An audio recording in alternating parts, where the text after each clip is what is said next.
Hello बच्चों, welcome back to our channel zero to genius two. तो आज हम जो वीडियो बना रहे हैं इसमें है फ्रांसीसी क्रांति के बारे में। तो आप जानिएगा ध्यान से कि फ्रांसीसी क्रांति, तो आप देखिए फ्रांसीसी जो क्रांति थी ये यूरोप की पहले क्रांति थी। यह यूरोप की पहली क्रांति थी मेरे बच्चों, यूरोप की पहली क्रांति।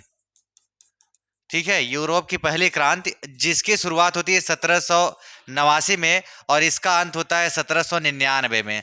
और ये फ्रांसीसी क्रांति होने का कारण क्या था? क्योंकि उन दिनों फ्रांस का जो शासक हुआ करता था उस वह पूर्ण रूप से निरंकुश शासक था जिसका नाम था लुई 16वां। ठीक है, इसका नाम था लुई 16वां।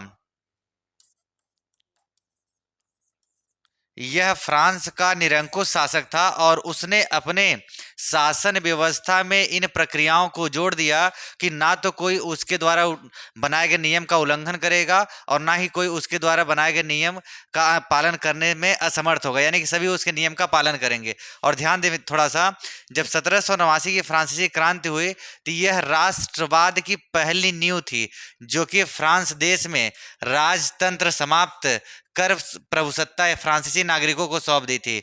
यानी कि उस देश में, कौन से देश में? देश का नाम था फ्रांस। उस फ्रांस देश में राज्य तंत्र की जितनी भी शासन व्यवस्था थी सबको समाप्त करके वह सारी शासन व्यवस्था नागरिकों को सौंप दी थी। और यह पहले फ्रांस एक ऐसा राज्य हुआ करता था जिसमें एक निरंकुश राजा का शासन होता था। ध्यान दें मेरे बच्चों, जो मैंने अभी आपको बताया कि 1789 में अगर फ्रांसीसी क्रांति प्रारंभ हुई तो 1789 से 1799 तक चले थे। 1799, और ये 1799 में एक ऐसे व्यक्ति का जन्म होता है, यानी कि एक ऐसा व्यक्ति शासन के रूप में आता है जिनका नाम नेपोलियन था।